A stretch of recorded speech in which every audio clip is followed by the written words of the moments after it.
Okay, so we're going to talk about the gut-brain axis. And this actually should be dedicated to women, because women have known basically forever that they have an intuition or a gut sense. And guys have always laughed at them that that's ridiculous.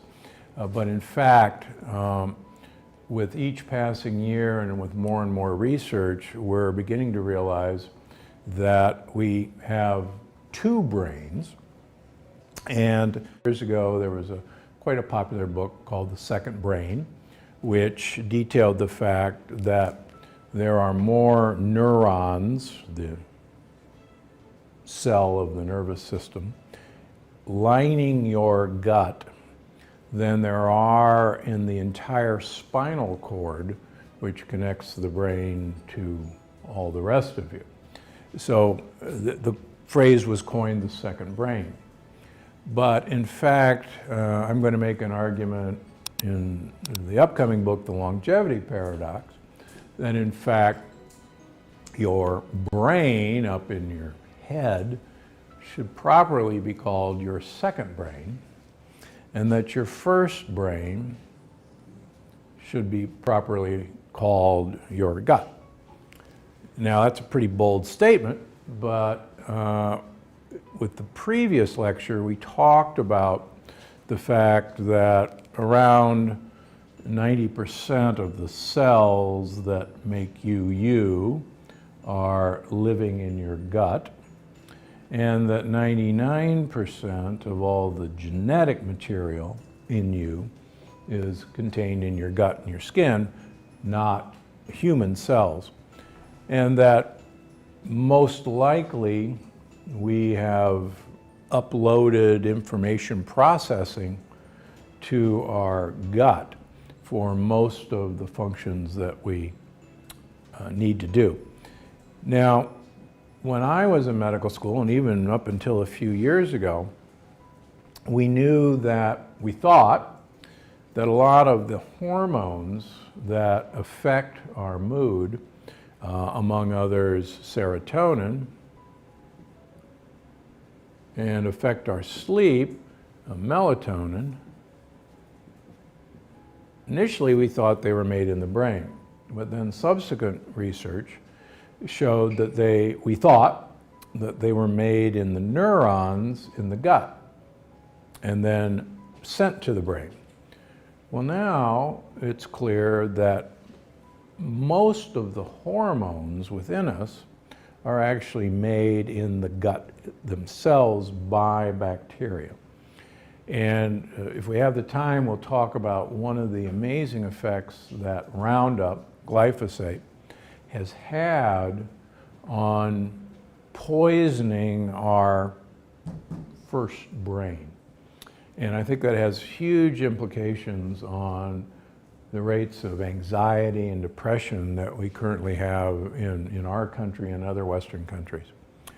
Okay, so the basic concept of how the brain talked to the gut was that there was a very large nerve called the vagus nerve that ran from the brain down to the heart, down to the lungs, down to the liver, and then down to the gut, the intestines. And the brain, via the vagus nerve, would basically tell the gut what to do. It would control the motion of these smooth muscles that don't otherwise take orders via nerves. So it's basically the old idea of cable wiring your home, or even electrical wires or telephone wires. There's literally a direct electrical signal that goes. Now, this is actually a fairly fast signal, as anybody who hits a hot plate or a hot fire, you get an instant burning sensation that goes to your spinal cord, actually never gets to your brain, and you immediately pull your hand away. So that goes via a cable. What we were taught is that this was primarily a one-way street. Brain told the gut what to do. Now, as I mentioned before, women are much smarter than this, and they have long known that the gut tells the brain what to do with a gut sense. And of course, you were right. For every one wire going down from the brain, there's actually 9 wires going up from the gut to the brain. And this was one of the first indications that perhaps we had it all wrong as to who was in charge. And so this is one of the first indications that probably our first brain, our real brain, is down below. And this is an important but second brain. Now, there's this cable system or hardwire. And whenever I'm doing a podcast or a radio show, they always want me to be on a ground link because cell phones are fairly unreliable. But we have a cell phone system. So the second way that we communicate information is via hormones. And hormones don't travel via wires. They travel via, if you will, blood vessels or lymphs, or there's even a suggestion that they travel along meridians of electrical charges. But let's just say that, so the second message is text messaging. And they serve, and emails. So this is a, believe it or not, slower process than the hardwire, and it's more subject to misinterpretation because you have to have a tower or a cell phone that is capable of getting a good signal. And if you remember anything we've talked about, how lectins may disrupt signaling, is that lectins, among other things, will bind onto a cell's receptor for a hormone and just stay there and block a hormone such as insulin, just to give you an example, from actually getting the information that it needs to get to a cell. And so both of these systems are very important. We used to think that most of the hormones that we make are made in the gut primarily, some in the brain, and they were made probably by specialized hormone-producing cells. But with each passing year, as we're beginning to understand how elaborate the gut population is, the more we're realizing that it's actually the bugs in our gut that are responsible for making many of the hormones that communicate to our brain. So rather than a kind of top-down information system of the brain being in control of us, it's actually at least equal between the gut and the brain. And I think in terms of our short-term and long-term health that both the first brain down in the gut is probably the big winner long-term. I'll give you an example. I recently was visited by a very famous meditator from Japan, a woman who is actually Deepak Chopra's representative in Japan, and she actually translates all his books. And she has suffered from severe juvenile rheumatoid arthritis, an autoimmune condition. And it's so bad that she was on 2 immunosuppressants. She'd already had 2 knee replacements. for her severe arthritis, and she had such incredible pain that she really moved around with the help of a wheelchair and a walker.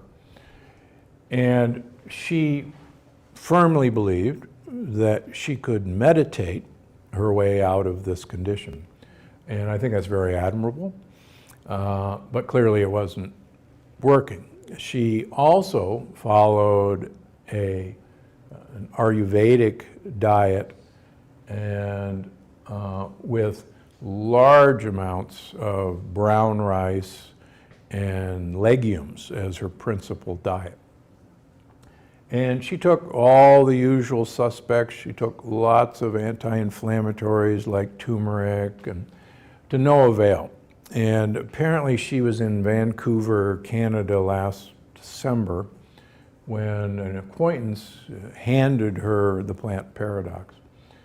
And she took it home and read it. And I met her in April of this year when she flew to meet me. Beautiful young woman. She walked into my office. She was on no medications. She was pain-free. And what had happened? Well, as much as her second brain tried to overpower what was happening down in her gut, this was actually the problem. And don't get me wrong, meditation actually works extremely well for a lot of things, but meditation has yet to break into this first brain's barrier. And so when this brain is out of whack, the consequences are severe across her. And she's just one example. Let me give you a better example. There was a question on the last time about good bugs and bad bugs. So we know that there's about 10,000 different species of bacteria so far identified in our gut. And there's probably well over 1 million different viruses that live in our gut, and a nice smattering of worms and fungi.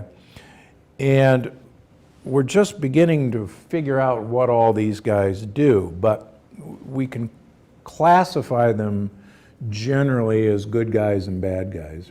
And you know, I call the good guys gut buddies and the bad guys gang members. And the gang members have different food requirements of the good guys. And what's so fascinating about the gang members, and this has been worked out very well in animal models, and there's a couple human models that we can talk about.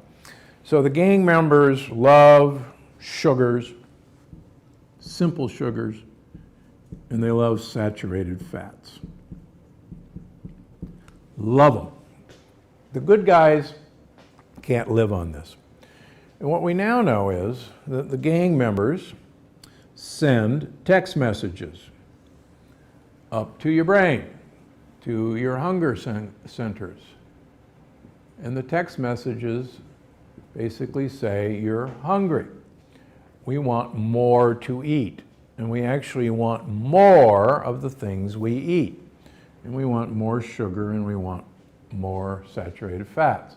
And those of you who have seen Little Shop of Horrors, the movie or the play, the movie had Rick Moranis in it, and an all-star cast, but the blood-sucking plant that poor Rick Moranis had to take care of wanted human blood, and her name was Audrey. And Audrey constantly got bigger and bigger and needed more and more blood. And she constantly said, "Feed me, Seymour, feed me." And poor Seymour had to go out and get her what she wanted. So we now know that the bugs in your gut actually tell you to feed them. Now, the converse is true. We know that the good bugs actually want these complex sugars, resistant starches, inulin, which is a complex sugar, And they actually, if you give them what they want over a few weeks' time, they will actually kind of drive out the gang members, and they'll start sending messages to your brain to feed them what they want. And I have so many men who are meat and potatoes guys that would never think of even having a salad. Within 2 or 3 weeks, maybe a month, they'll come in and see me and say, "Doc, this is the weirdest thing. I crave salads. I can't go a day without having a salad. That's really weird, really weird." Well, it is really weird to think that this brain has more control over what you're actually seeking. You're actually seeking foods for whoever is in control of this brain. And this brain, in turn, controls this brain. And there's been some beautiful experiments with germ-free mice, where they've taken germ-free mice who don't have any bugs in their gut, and they give them feces from fat rats. Now, the nice thing about working with rats and mice is they love to eat each other's feces. I have a dog. We won't go into that. And they just love it. So you don't have to give them enemas, fecal enemas. You just give them the other rat's feces. So they take the skinny mice, and you give them the feces from obese mice, and lo and behold, the skinny mice will become obese. And this is actually, in the Lancet a few years ago, there was a case report of a woman marathon runner who I mentioned in the plant paradox, who was skinny. She developed the severe intestinal infection called C. difficile or C. diff, which is the ultimate gang member. And she got it by getting a lot of antibiotics, and it killed off all her good bugs, and the gang member took over. So one of the ways we treat that now is a fecal transplant. And a fecal transplant is exactly what it sounds like. We take feces from healthy volunteers. I was actually one in medical school back in the dark ages at Georgia, where we actually used fecal transplants to cure this problem. And once a week, they would take around a honey bucket, we called it.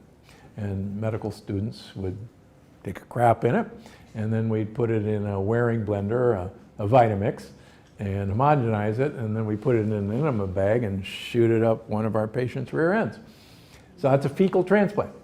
So it's now actually recognized therapy. So this woman in England had a fecal transplant. We like to try to get a close relative, because it turns out that people who live together share their same microbiome. And it turns out one of the theories of why fat families are fat is that you all share the same obese microbiome, and skinny families are skinny because you share skinny microbiome. And it's not willpower, you're being controlled. So this woman, marathon runner, gets fecal transplant, gets cured of C. difficile from a niece. Now her niece was about 30 pounds overweight. Within a year, the marathon runner, despite returning to marathon running, gained 30 pounds. Ate exactly the same foods that she did before, because she's a healthy runner. Well, how'd she do all that? Well, it turns out there's another really interesting twist to the subject that we talk about a lot in the plant paradox. The obese mice are obese not only because they have bugs that make them seek out other food, but the bad bugs are actually very efficient at extracting food from the things you swallow, and sadly, they're actually very efficient at passing it on to you. In other words, they're the gateway. And so even though this marathon runner was eating pretty much the same thing, and believe it or not, the skinny mice were being fed the same rat chow that they were getting before they were given the obese mice bacteria. They all gained weight because these bugs were very efficient at extracting calories, but then passing it into things that we could absorb. Now, what's really interesting is the good guys, they actually, if you will, are rather greedy and don't want to share. And so they take the foods that we give them, particularly inulin and oligosaccharides, and they do two things with it. They make more bugs, more kids, and they make a particular kind of fat that are called short-chain fatty acids that are called, and the most important one is, butyrate. Now, butyrate gets its name from butter, or butter gets its name from butyrate. There's a little bit of butyrate in butter. Now, don't turn off the set and go running for the kitchen and get some hot buttered popcorn. There's very little butyrate in butter, but there's some there, and one of my colleagues has become famous for bulletproof coffee, which has butter in it, and that's why it's in there. Anyhow, butyrate, it turns out, is the primary fuel for neurons. And more importantly, it's the primary fuel for the mitochondria in all of our cells, but in particular in neurons. And you'll see that the more butyrate producing bugs you have, the better your health and the better your brain and the better your energy levels because of what the mitochondria are getting. Okay, so these guys take everything you eat, make some butyrate in exchange. Oh, by the way, butyrate, if you listen to the last lecture, is essential for the cells that line our gut as their main fuel supply.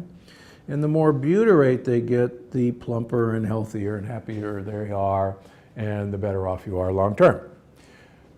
The bugs, the additional bugs, come out your rear end, and then you have Terry Walls looking down at that giant coiled snake in her toilet. So they took most of the food you ate and made more of them. So it's a win-win. They give you, in exchange, this incredible clean burning fuel source that helps plump up your gut, makes your brain happy, makes your mitochondria work, and they take most of everything and make more bugs, and you poop them out, and you stay thin.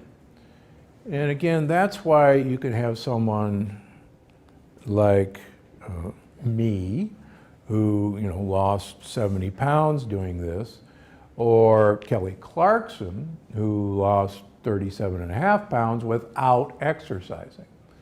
And people say, that's a miracle, how'd you do that?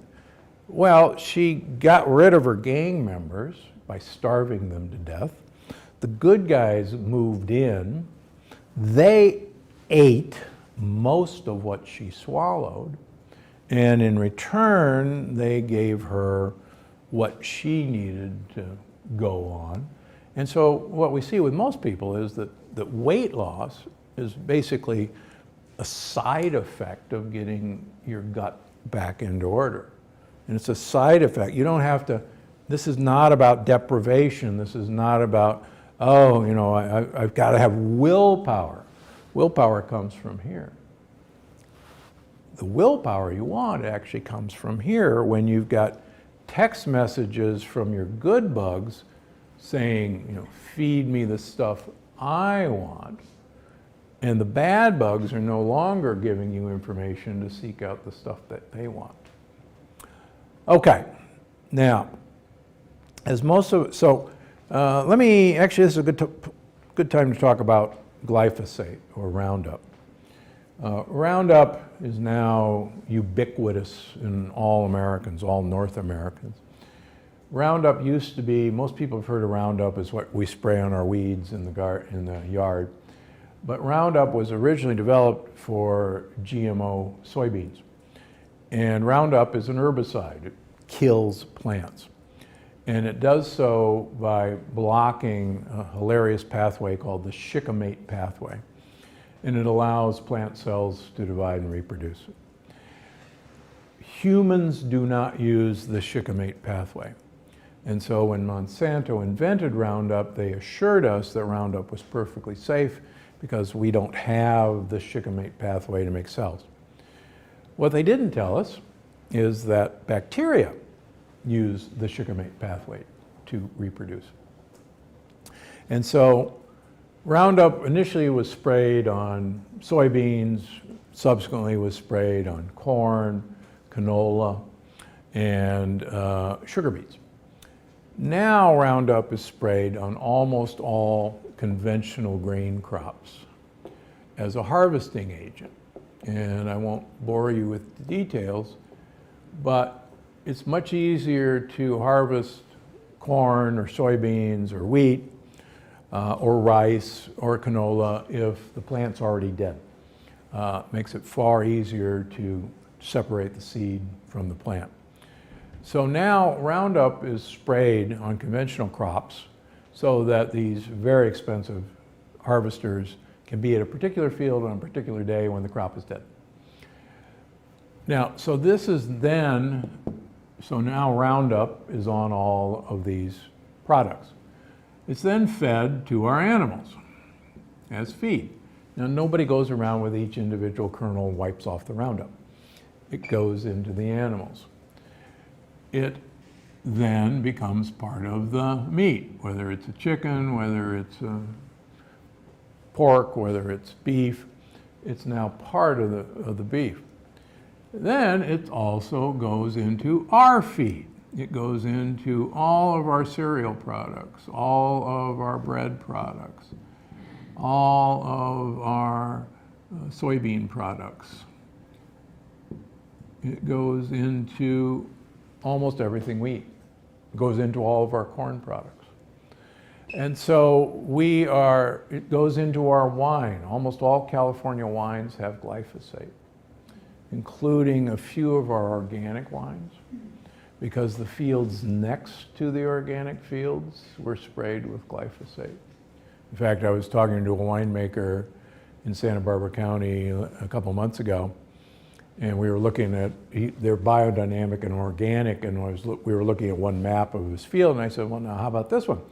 He said, no, we can't certify it as organic and biodynamic, even though we treat it that way. And I said, well, why not? He said, well, because see this parcel and here, this parcel, they spray with Roundup, and so we know the wind drifts it, and we won't certify it. So what happens now is Roundup in almost everything we eat, number one, kills our microbiome, period. Now, we now know from some new research from MIT that Roundup in and of itself breaks tight junctions, which we learned about on the last lecture, are what separates the outside world in our gut from us. So Roundup in itself produces leaky gut.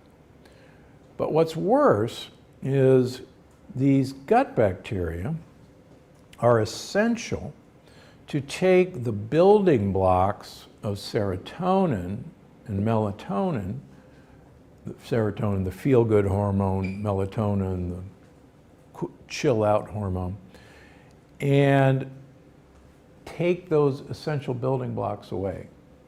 And so the gut bugs are gone, they no longer have the building blocks, so they can't make serotonin and they can't make melatonin. Now there's a third compound that some people have heard of called GABA.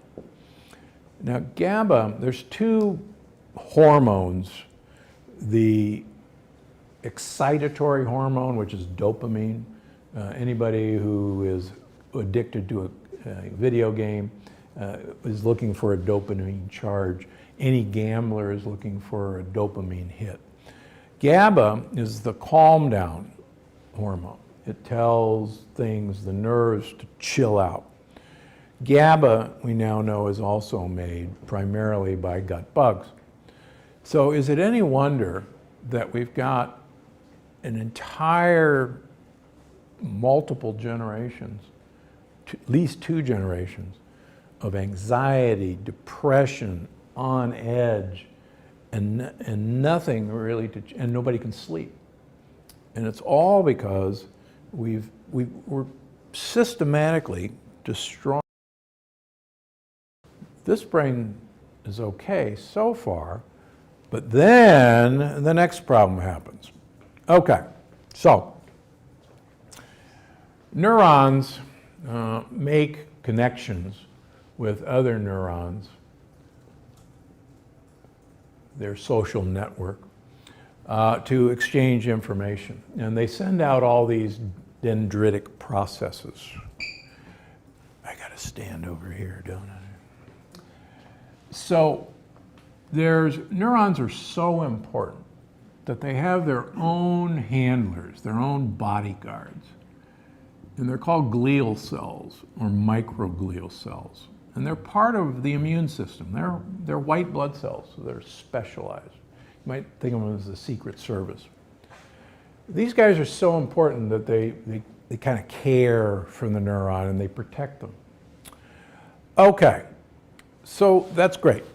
Now, if our gut is leaky, or if lectins and LPSs are getting, if you remember, we've got a bunch of neurons down here, and we also have our border patrol, where most of our immune system is.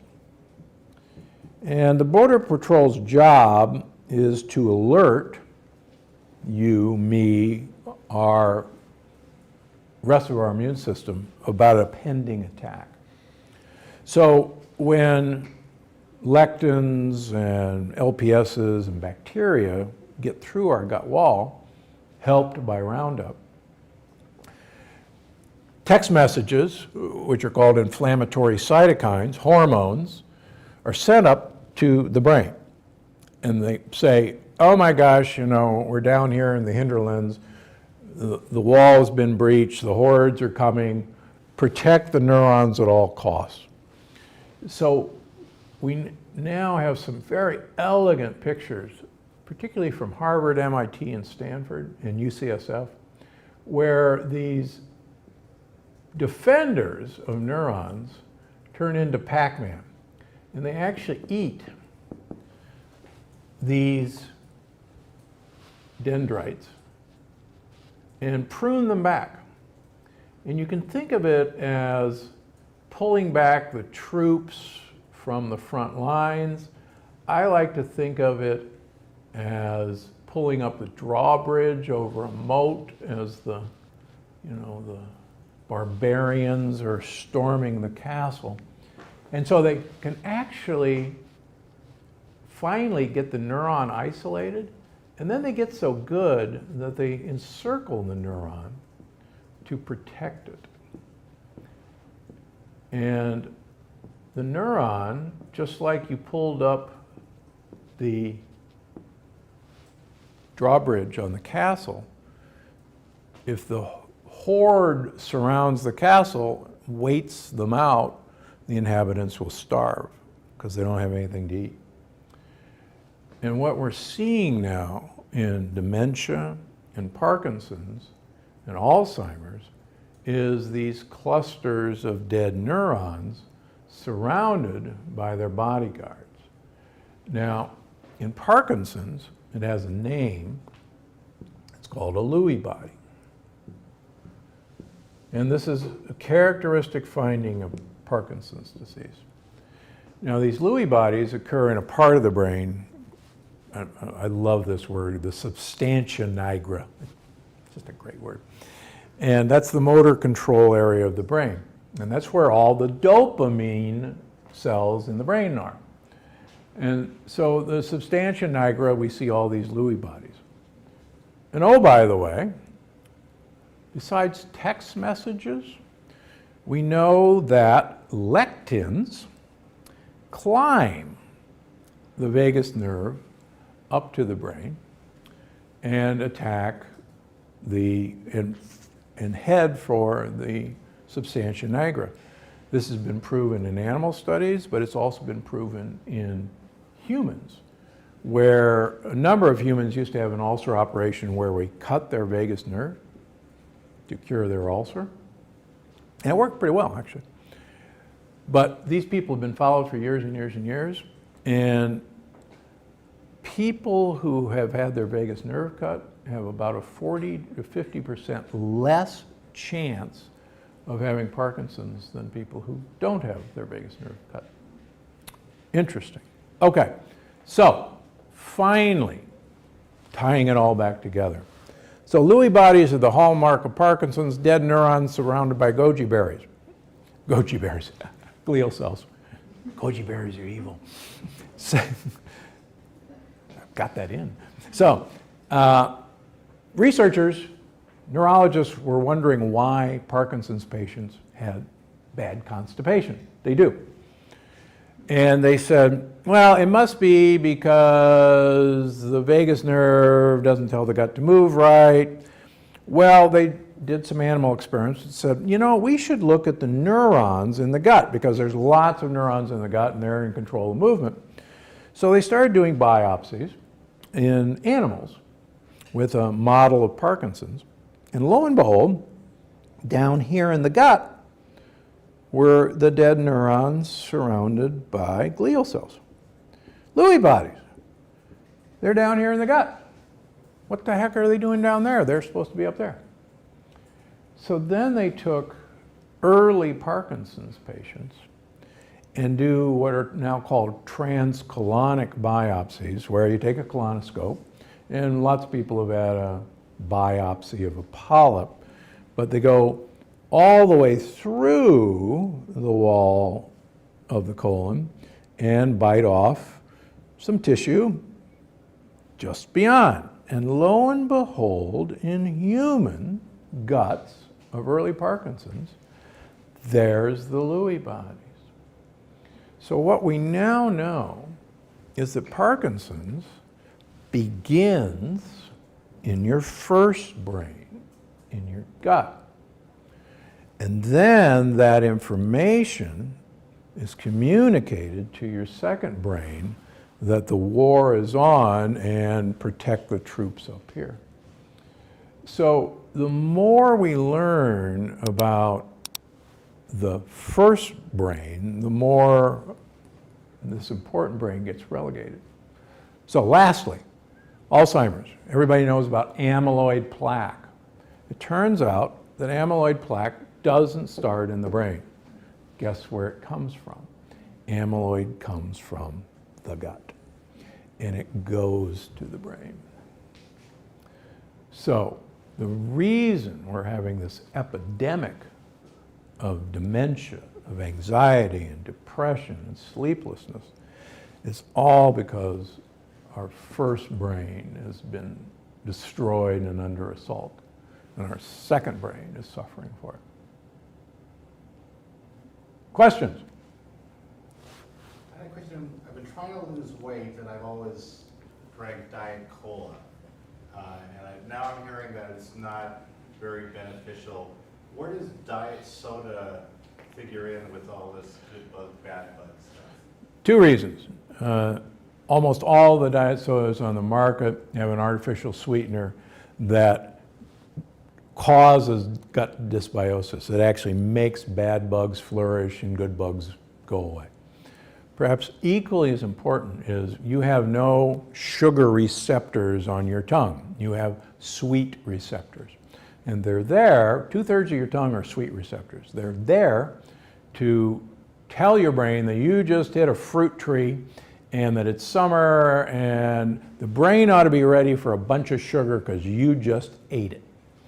So when you taste something that doesn't have any sugar, the brain says, okay, I'm waiting for the sugar. It should be here any second now. It didn't arrive. you got cheated. Go back and get some more, because I know the next time you'll get it right. So it makes you want more sugar or another diet drink. That's why I was addicted to Diet Coke. I was drinking 8 Diet Cokes a day. In fact, there's pictures of me throughout every hospital I've ever been in making rounds with a Diet Coke. I mean, it was my signature. And actually, I was addicted to it by the professor who trained me. He was a tab addict. But so your brain never gets the message. I mean, it keeps saying, what's happening? Go get some more, go get some more. And that's what addicts you. Okay. Well, thank you all very much. Appreciate it. All right.